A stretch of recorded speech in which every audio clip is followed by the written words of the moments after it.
This portion is brought to you by Frank Fluch Enterprises Incorporated and in part by Bio Research.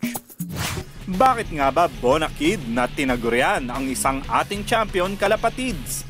Mga pinagtagumpayan niya sa pigeon racing ay ating alamin. Actually, yung Bonakid na yan, nagsimula yan sa Facebook. Hindi ko alam kung sino ang taong nagbansag sa akin yan. Ang sabi nila, ako daw kasi yung batang nagawang manalo sa PHA or mas alam na batang may laban.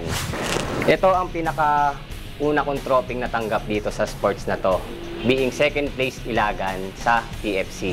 Second year kong paglipad sa PHA, nagawa kong manalo being second place Apari. Siya yung ibon kong tinatawag na si Guagua.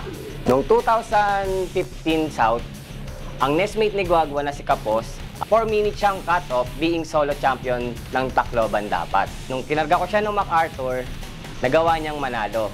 Ngayon 2015, latest winner tayo sa PHA ulit being second place Apari at auction winner.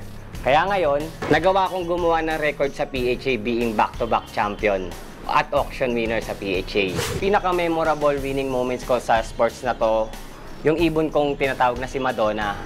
Kasi during pregnancy ng aking asawa, may mga komplikasyon yung aking asawa. At bukod doon, nakakonfine yung aking asawa at wala akong kapera-pera. Iniwan ko ang aking asawa sa hospital at sabi ko sa kanya, iwan muna kita saglit at maghihintay ako ng ibon. Nagawa akong manalo nung araw na yon.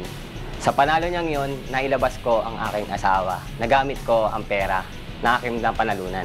Ang lagi kong ginagamit na bloodlines is more on stitial bout na nagmula sa isa kong kaibigan na pinamana sa akin ang lahat ng kanyang ibon. Siya ay si Mr. Tomiso.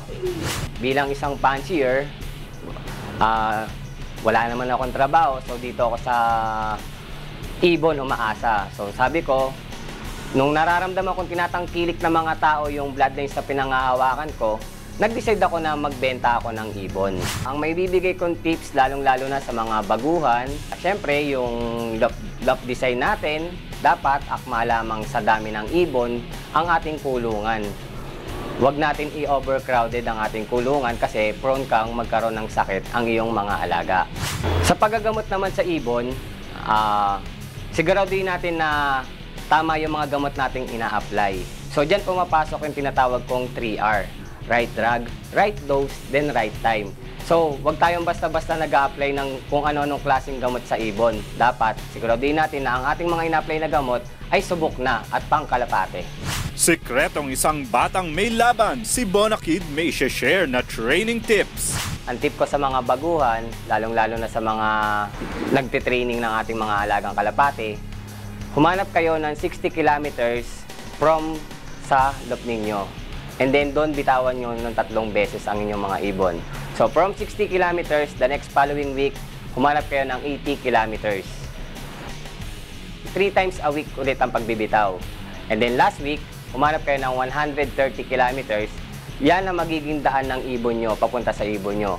So, yung strategy na yan ay makakatulong. Malalaman ninyo, once na nanalo kayo, pag nagbe-break away ang ibon nyo.